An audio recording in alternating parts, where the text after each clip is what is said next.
오늘은 우리가 추수 감사 예배로 하나님 앞에 나아갑니다. 우리가 믿든 믿지 않든 인정하든 인정하지 않든 우리는 올 한 해 하나님의 은혜로 살아왔음을 여러분들이 기억하시기를 바랍니다.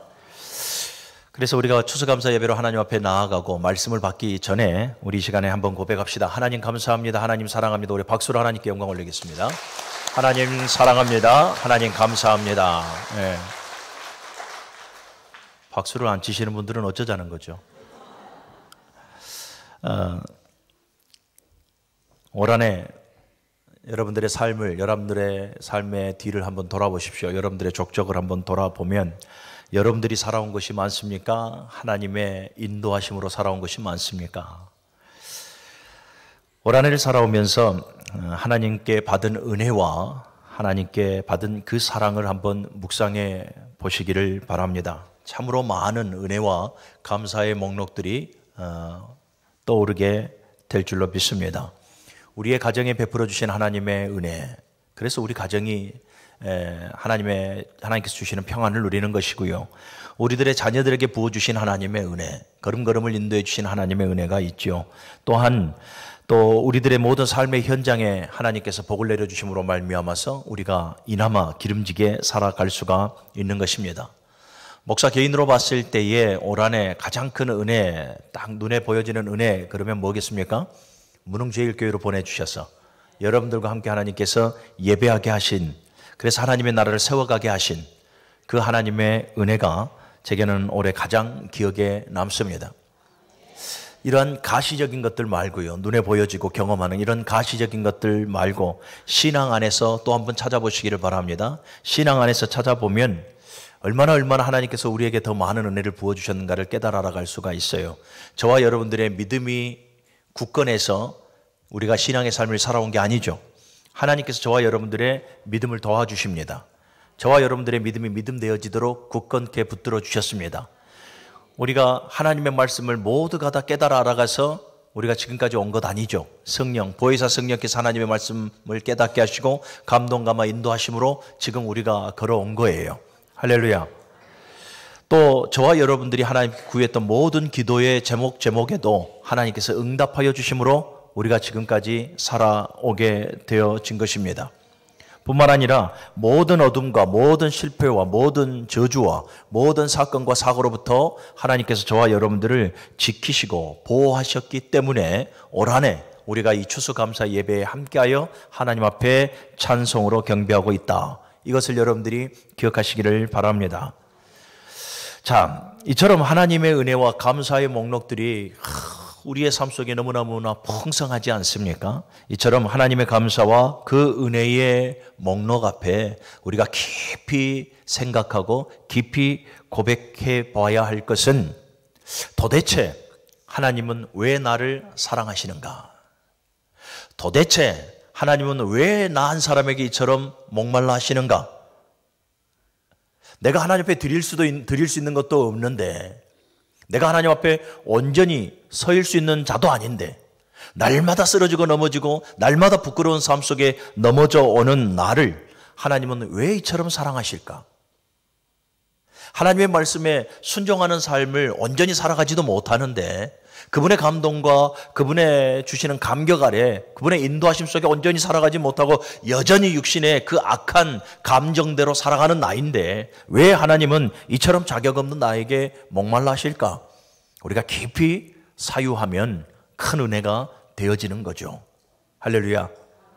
사랑하는 여러분, 늘 여러분들의 삶 속에 여러분들의 신앙 안에서 깊은 사유를 하시길 바랍니다. 인간과 동물의 차이점이 뭡니까? 사유예요.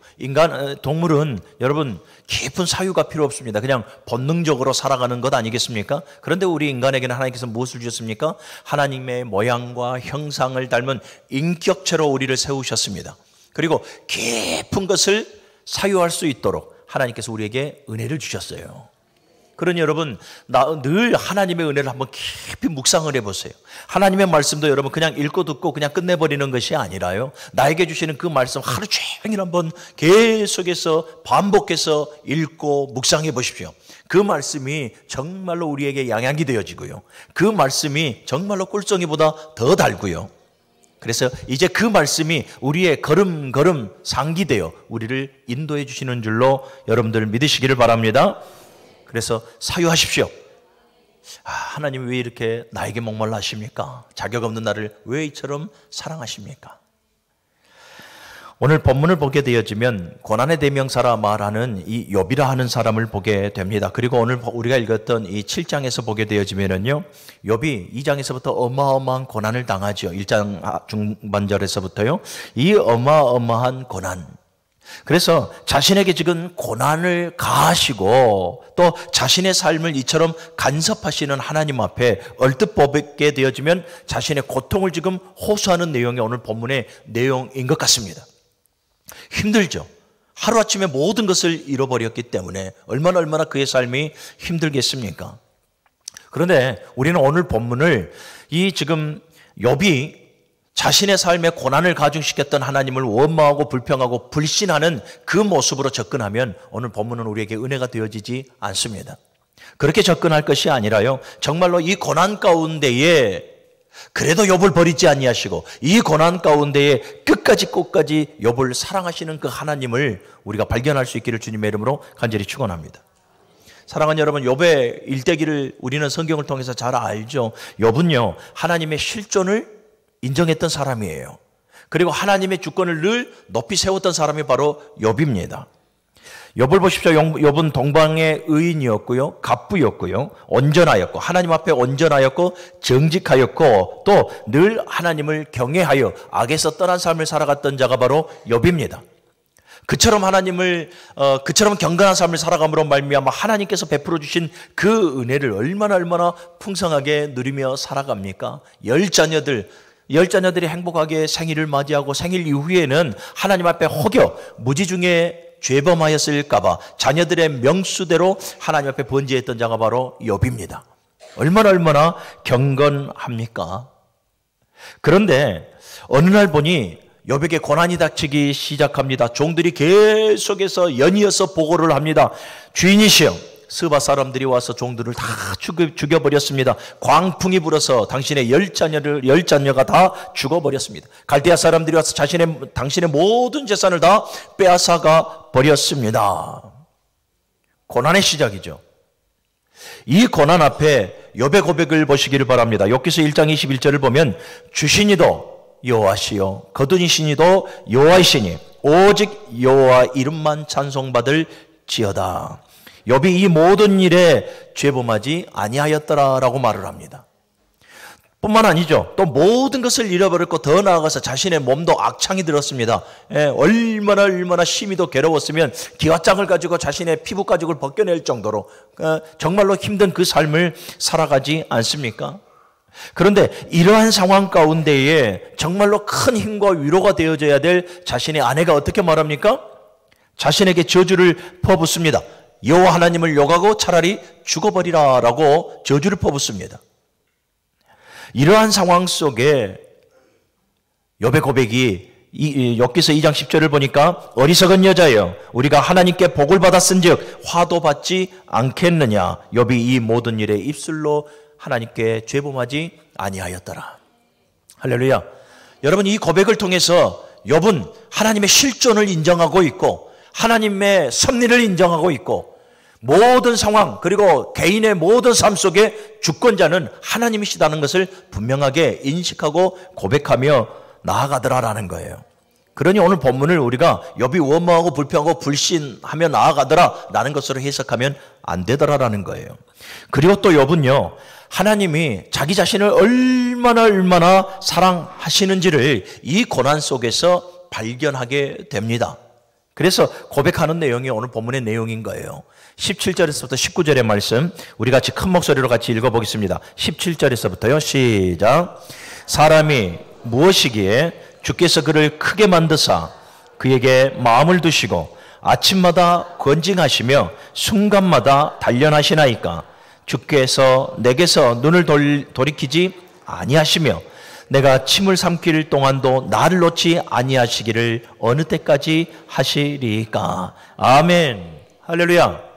방금 읽었던 17절에서부터 19절의 말씀을 보면 사람이 무엇이기에 점점점 나를 단련하십니까? 이 고백이거든요.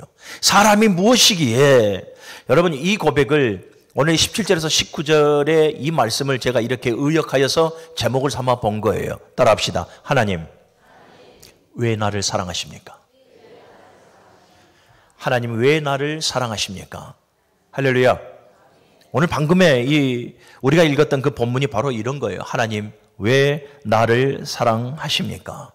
여러분, 이 고백은 하나님 앞에서의 깊은 자기 성찰에서 나오는 고백이에요. 깊이 나와 함께 하신 하나님, 나를 사랑하시는 하나님, 이 고난 가운데에서도 나를 포기하지 않으시는 그 하나님을 깊이 묵상하며 나오는, 사유에서 나오는 고백이 되어지는 거예요. 할렐루야. 사랑하는 여러분, 욥이처럼 하나님 왜 나를 사랑하십니까? 이렇게 고백할 수 있음은 모든 고난 속에서 역사하시고 간섭하시고 인도하시는 그 하나님을 발견하였기 때문이었다. 우리 무능교회 모든 성도들도 여러분들의 형편과 처지가 어떠하든 간에 여러분들과 함께 하신 하나님을 발견할 수 있기를 주님의 이름으로 간절히 축원합니다. 오늘 욥을 봅니다. 욥은요, 오늘 고백을 통해서 보니까 욥이 지금 겪었던 그 고난 앞에 정말로 자존감이 완전히 상실되어져 버린 그 욥의 애잔함을 우리가 느낄 수가 있어요. 17절의 말씀을 다시 보면 사람이 무엇이기에 주께서 그를 크게 만드사 그에게 마음을 두시고 라고 말을 해요. 사람이 무엇이기에, 원어를 보면 사람이 무엇입니까? 이 말이에요. 사람이 무엇입니까?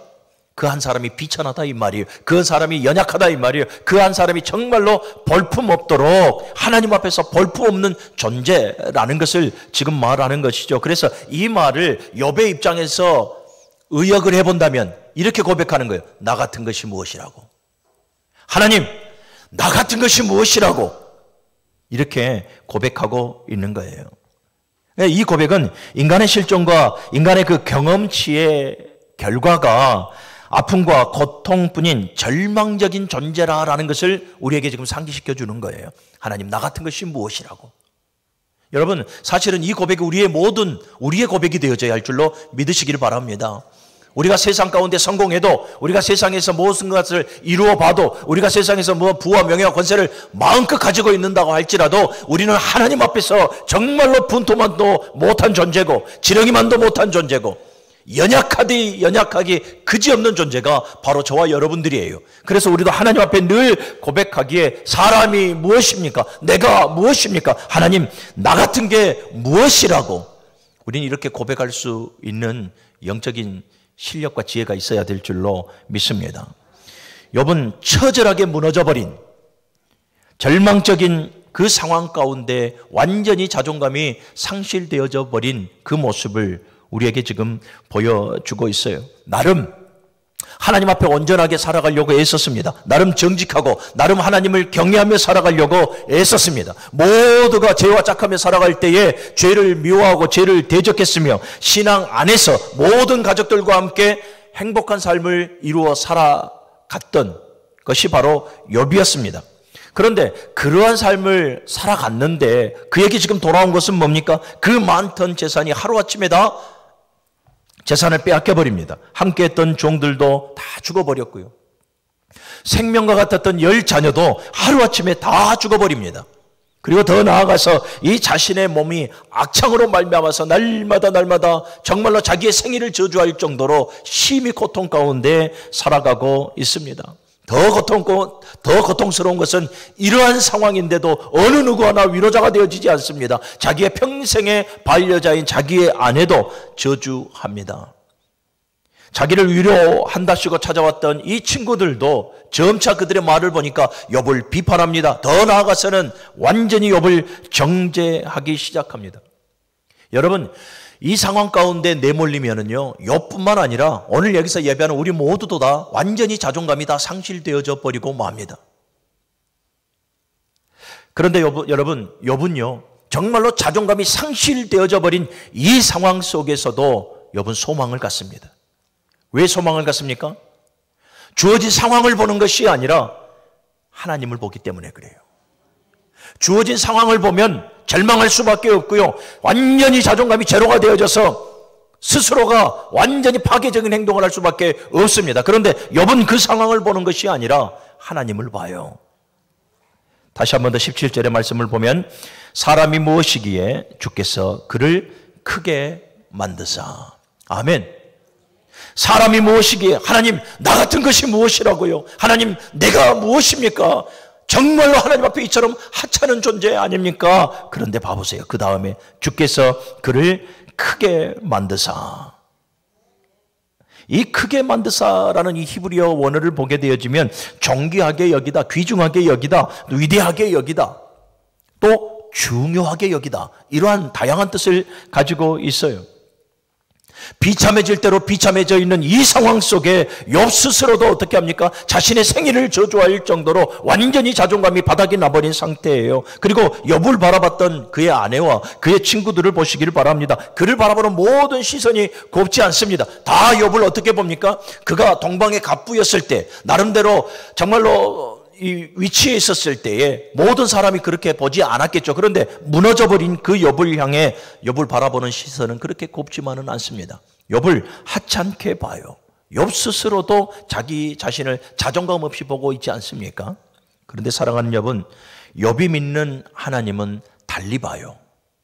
17절의 말씀 다시 봐요. 사람이 무엇이기에 주께서 그를 크게 만드사. 지금 하나님이 모두가 다, 자신의 아내도 친구들도 모든 이들도 자기를 하찮게 보는 이 상황 속에 욥은 눈을 들어서 하나님을 봅니다. 하나님을 보니 하나님은 나를 어떻게 보시더라? 크게 보시더라, 이 말이에요. 하나님은 욥을 크게 보십니다. 하나님은 욥을 존귀하게 보십니다. 매우 위대하고 소중하게 보시고 욥을 매우 중요하게 보고 계시더라라는 거예요. 우리 하나님은 언제나 그래요. 사랑하는 여러분, 하나님은 저와 여러분들을 존귀하게 보고 계심을 믿으시기를 바랍니다. 그러니 여러분, 우리는 누구 앞에 살아갑니까? 하나님 앞에 살아가는 존재, 이것을 인식하며 살아가야 돼요.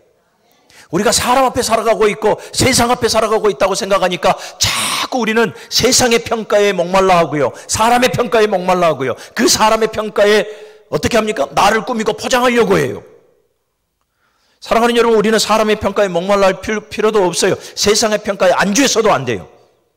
우리는 코란데요, 하나님 앞에서 살아가는 존재들이기 때문에 하나님의 평가에 목말라 하고 하나님의 평가에 우리는 귀 기울이는 성도가 되어져야 할 줄로 믿습니다. 사랑하는 여러분, 그렇습니다. 하나님은 욥을 하나님께서는 주의 깊게 보셨습니다.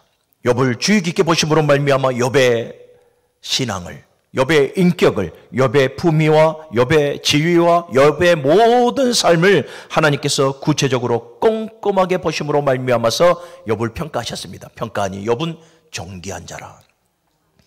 세상 사람들이 뭐라 그래도, 욥이 완전히 실패해버려도, 욥마저도 완전히 자존감에 제로가 되어져서 바닥을 치고 있어도 하나님은 욥을 존귀하게 보시고 매우 중요하게 보시더라.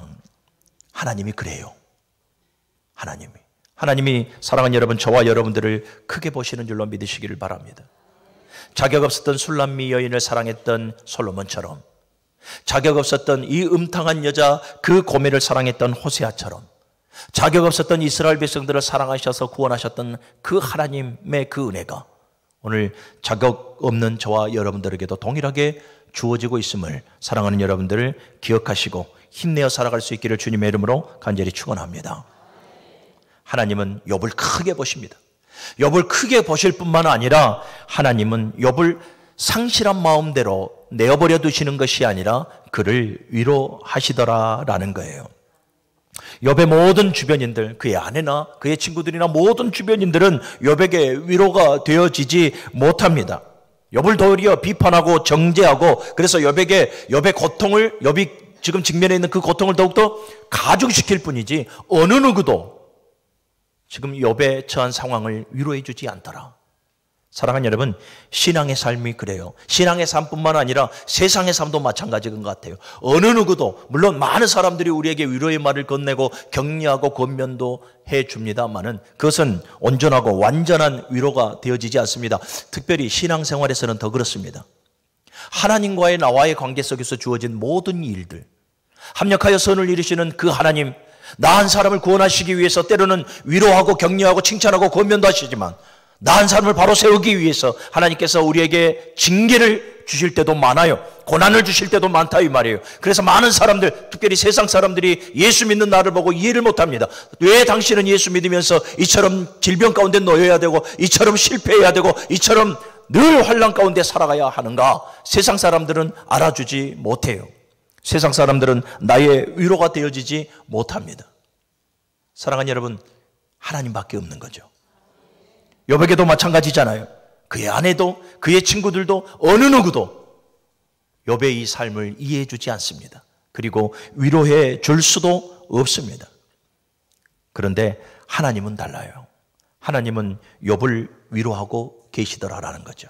할렐루야. 17절의 말씀을 또 봅시다. 사람이 무엇이기에 주께서 그를 크게 만드사 그에게 마음을 두시고. 아멘.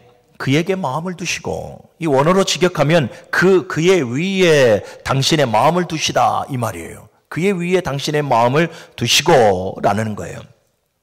하나님께서 이 욥의 존재 속에 함께 하시고 욥의 존재 속에 머무르시고 욥의 모든 삶을 하나님께서 관심 갖고 주의 깊게 보시면서 욥을 배려하여 욥에게 은혜를 베풀었으니 여러분 이것이 위로가 되어지는 거죠. 사랑하는 여러분, 하나님이 저와 여러분들의 인생 속에 머무르고 계심을 믿으시기를 바랍니다. 머무르면서 뭐 하십니까? 주의 깊게 보시는 거예요. 감찰하시는 거예요. 우리의 마음과 우리의 마음의 중심과 우리의 생각과 우리의 말과 우리의 혀의 의미까지 모든 것을 감찰하시고 넘치는 것 하나님께서 넘치도록 복을 주시고 부족한 것은 채워주시고 할렐루야.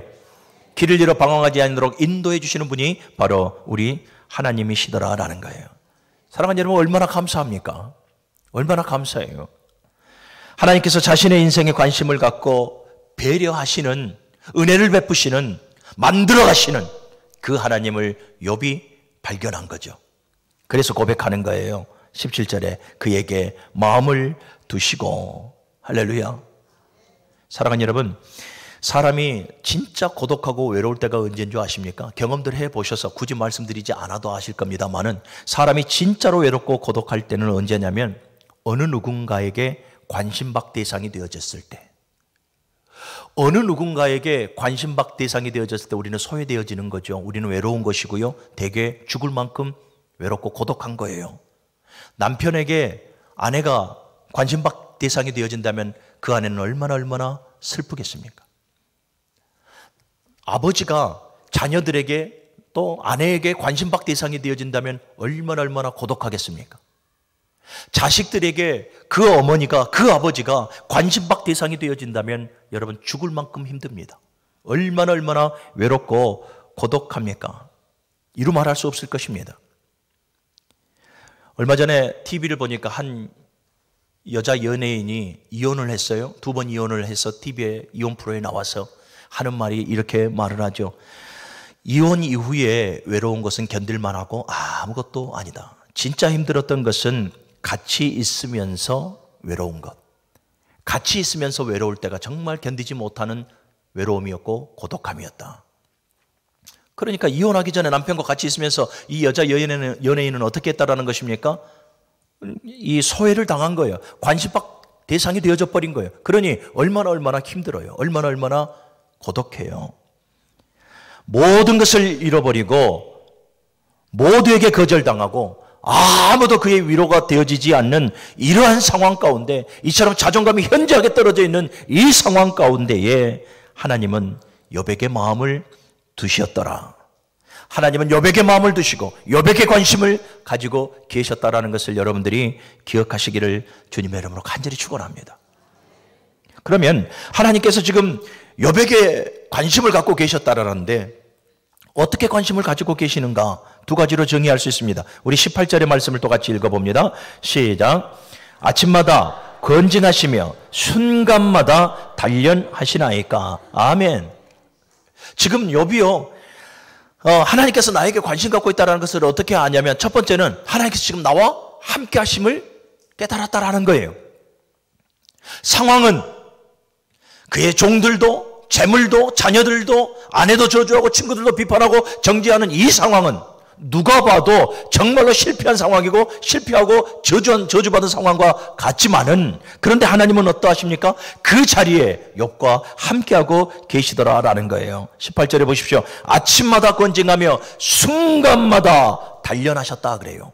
아침마다라는 의미가 뭐겠습니까? 매일매일이잖아요. 주기적인 삶이에요. 매일매일 주기적으로 욥을 찾아와서 하나님께서 욥에게 관심을 두셨다라는 거예요. 또 순간마다, 이 순간마다라는 것은 뭐예요? 빠짐없이 이 말이에요. 빠짐없이. 그러니까 매 순간순간 걸음걸음마다 빠짐없이 욥이 힘들고 어렵고 외롭고 고독한 모든 순간순간마다 하나님께서 그에게 관심을 가지시고 함께 하셨다라는 거예요.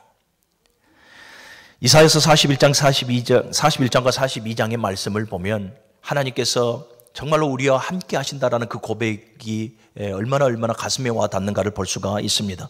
나의 종 나의 벗 이스라엘아, 내가 너를 택하여 부르고 너를 실어버리지 아니하였다. 버러지 같은 너 야곱아, 지렁이 같은 너 야곱아, 두려워하지 말고 놀라지 말아라. 왜인 줄 알아? 내가 너와 함께 있기 때문이야. 그리고 내가 너를 굳세게 지금 붙들고 있기 때문이고, 내가 의로운 오른손으로 너를 붙들고 너를 돕기 때문에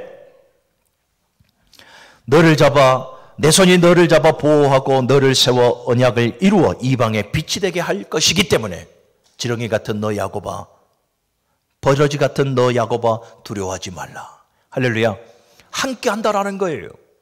이스라엘 백성들 보십시오. 하나님의 말씀에 불순종하고 교만하고 그 수없이 많은 하나님의 선지자들을 파송해서 여호와께로 돌아오라, 말씀으로 돌아오라 수없이 하나님께서 외쳐보아도 하나님의 말씀에 어느 누구도 회개하여 돌아오는 자들이 없어요. 결국은 바벨론에 의해서 멸망당할 것을 선포하지 않습니까? 그런데 그 선포 가운데에서도 하나님이 이스라엘 향한 하나님의 기대가 무엇이었습니까? 너희들 에스겔서 16장 4절 이하의 말씀을 보십시오. 너희가 피투성이가 되어질지언데, 너희가 피투성이가 되어질지라도 살아만 있어라.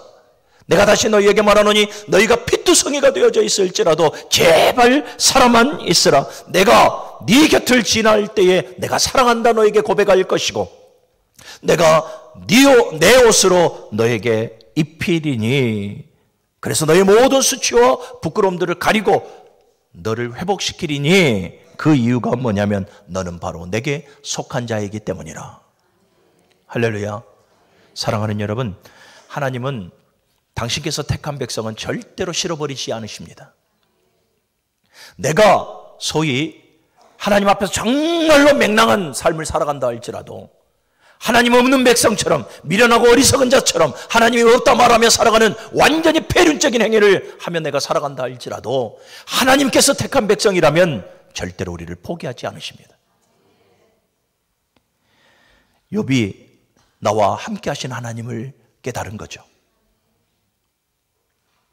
그리고 함께 하심으로 말미암아 하나님께서 어떻게 하신다라는 것입니까? 18절에 또 말씀을 보세요. 아침마다 권징하며 순간마다 단련하시나이까. 함께 하시면서 하나님께서 멍하니 보고만 계시는 것이 아니라, 먼 발치에서 어떻게 하나 보고만 계시는 것이 아니라 권징하신다라는 거예요. 이 권징이라는 파카드라는 단어가 시찰하다, 지적하다, 계산하다, 신문하다, 따지다, 간섭하다, 이러한 다양한 뜻을 가지고 있어요. 우리가 보편적으로 보게 되어지면 간섭하다라는 용어를 여러분들이 많이 들으셨을 겁니다. 그러니까 하나님께서요, 고난 가운데 있는 욥 아침마다 주기적으로 하나님께서 그를 간섭하신 거예요. 순간마다 빠짐없이 하나님께서 그를 간섭하시었다라는 말이 되어지는 거예요.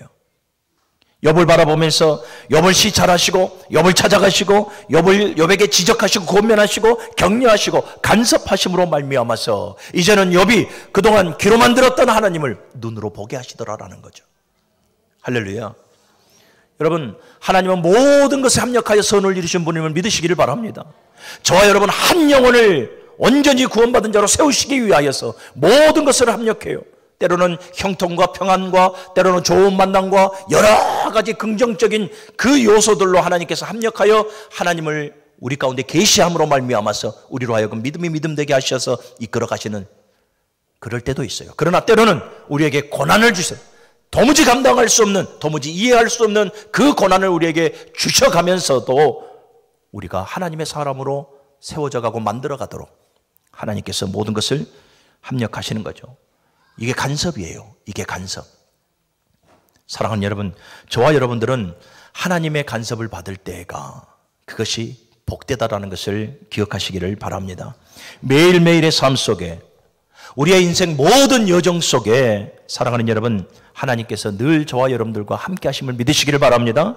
늘 함께 하시고 저와 여러분들 천하보다 귀하다는 그 한 영혼이 잘 되기 위하여서 하나님은 때로는 격려하시고 위로하시고 권면하실 때도 있지만 때로는 혼내시고 고난 가운데 우리를 내몰아 정말로 자존감 현저하게 떨어져 버릴 때까지 우리를 하나님께서 내몰아 가실 때도 있어요. 그러나 이 모든 것은 다 하나님의 간섭하심이고 하나님의 인도하심이에요. 누구 잘 되라고요? 나. 욥의 매일매일의 삶을 하나님께서 권징하신 겁니다. 간섭하신 겁니다. 그래서 그 간섭을 통해서 하시고자 하시는 것이 뭐였겠습니까? 당신의 사랑을 욥에게 보여주는 거죠. 내가 너를 이렇게 사랑한다. 계시록 2장과 3장을 보면 예수님께서 소아시아 7교회에 말씀을 줍니다. 이 소아시아 7교회에 말씀을 줬을 때에 어떤 교회는 칭찬을 주고요, 어떤 교회는 위로와 격려의 말씀을 줍니다. 그런데 또 어떤 교회는 책망을 주님께서 주시고요, 경고도 주시고요, 더 나아가서는 아주 저주까지 하는 내용을 우리는 보게 되어져요. 중요한 건 뭡니까? 중요한 것은 교회를 사랑하시는 주님의 마음이에요. 내가 무능제일교회를 이토록 사랑하기 때문에 때로는 너희들에게 위로와 또 격려와 권면의 말을 줄 때도 있으나 우리 무능제일교회를 사랑함으로 말미암아서 책망과 경고를 줄 때도 있다 이 말이에요. 그러면서 매 교회마다 이렇게 하나님께서, 주님께서 이 말씀을 주시면서 외쳤던 말씀이 뭡니까? 제발 귀 있는 자는 성령이 교회에게 하시는 말씀을 들을지어다. 제발 우리 무능교회 모든 성도들은 성령이 교회에게 하시는 말씀을 들을지어다. 그 말씀이 지금 이 순간 정말로 비수처럼 내 심장을 찔러 쪼개도 육신의 감정으로 받아들일 것이 아니라 성령의 감동으로 이 말씀을 받아들여서 어찌할꼬 가슴을 치며 회개하는 양심이 되어져야 할 줄로 믿습니다. 그것이 우리가 사는 길이고 말씀으로 우리를 찔러 쪼개는 것이 하나님의 사랑이에요.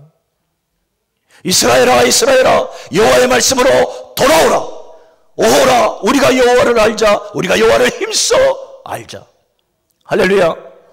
사랑하는 여러분, 하나님께서 나를 간섭하시는 모든 삶을 통해 나를 사랑하시는 하나님을 발견할 수 있기를 주님의 이름으로 간절히 축원합니다. 말씀을 정리할게요. 우리는 다시 한 번 더 사유해야 합니다. 여러분들이 생각하는 나는 어떤 존재입니까? 여러분들이 생각하는 나는, 나름대로 우리는 자신에 대해서 이렇게 정의할 겁니다. 나는 이러저러하게 성공해 왔고, 이러저러하게 어느 정도 수준에 올라왔고, 이러저러하게 어느 정도 물질도 좀 가지고 있어. 나는 좀 안정적이야. 그래서 누가 보더라도 정말로 실패했다, 작다 이런 단어가 어울리지 않도록 우리는 스스로를 포장합니다. 스스로를 꾸미려고 한다라는 거예요. 여러분, 그래봐야 인간은 연약한 존재입니다. 아무리 내가 꾸미고, 아무리 내가 가지고 있고, 아무리 내가 배우고, 아무리 내가 승리하고 어느 적 사회적 위치에 있다 한다 할지라도, 그래서 그것을 보여주려고 아무리 포장을 해봐도 사랑하는 여러분, 인간은 연약한 존재죠. 그래서 내가 생각하는 나보다는 하나님이 생각하는 내가 더 중요한 거예요. 내가 생각하는 나보다는, 다른 사람이 생각하는 나보다는 하나님이 생각하는 내가 더 중요한 거예요. 여러분, 하나님께서 저와 여러분들을 어떻게 생각하시는 줄 압니까? 하나님께서 생각하는 나는 어떤 존재인 줄 압니까? 연약한 존재, 하나님의 은혜가 아니면 안 되는 존재예요. 하나님의 은혜가 아니면 안 되는 존재. 그래서 저와 여러분들 함께 하시고 저와 여러분들을 붙드시고 이끌어 주시는 거죠. 여러분들 이걸 기억하세요. 조금 성공했다고, 조금 가지고 있다고 하나님 앞에 교만할 필요 없어요. 거만할 필요 없어요. 사도 바울처럼 자신의 약함을 자랑해요. 나의 약함은 제가 컬럼에서도 썼습니다마는 나의 약함은 나의 약점이 아니에요. 나의 약함은 하나님의 은혜를 경험할 수 있는 좋은 기회예요. 할렐루야. 언제나 생각하십시오. 내가 생각하는 내가 아니라 하나님이 생각하는 나. 하나님이 생각하는 나를 우리가 생각해 본다면 은혜가 아니면 설명이 되어지지 않는 존재, 그가 바로 나인 거죠. 하나님은 천하보다 나를 크게 여기심을 믿으시기를 바랍니다. 그래서 항상 나를 당신의 마음속에 두시고 우리의 삶의 현장에 함께 하심으로 말미암아서 권징하시고 간섭하시는 분, 그분이 우리 하나님이십니다. 그러므로 사랑하는 여러분, 저와 여러분들은 존귀한 자입니다. 허투루 막 살아가야 될 존재가 아니라요, 하나님께서 우리를 크게 보시고 중하게 보시고 존귀하게 보시는 저와 여러분들은 존귀한 자요, 따라서 행복한 자인 것입니다. 아멘. 신명기 33장 29절의 말씀을 보니 이스라엘아 너는 행복자로다. 너같이 구원받은 자가 어디에 있겠느냐. 누구보다도 하나님께 사랑받은 우리 문흥교회 모든 성도 여러분, 오직 주님만을 의지하고 바라보며 나를 사랑하시는 하나님의 은혜를 깨닫고 감사하며 살아갈 수 있기를 주님의 이름으로 간절히 축원합니다.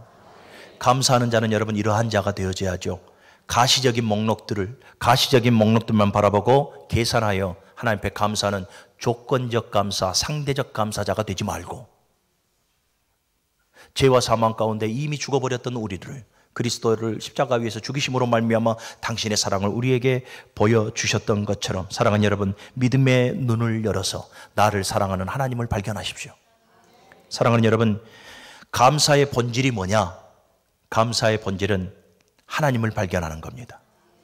감사의 본질은 하나님의 사랑을 발견하는 것입니다. 이것이 우리가 드려지는 지금 예배와 우리가 드리는 이 헌금보다 더 귀한 최고의 감사입니다. 죄와 허물 가운데 살아가는 저와 여러분들, 사랑하시는 그 하나님의 사랑을 발견하시고 늘 감사함으로 승리하는 성도가 되시기를 주님의 이름으로 간절히 축원합니다.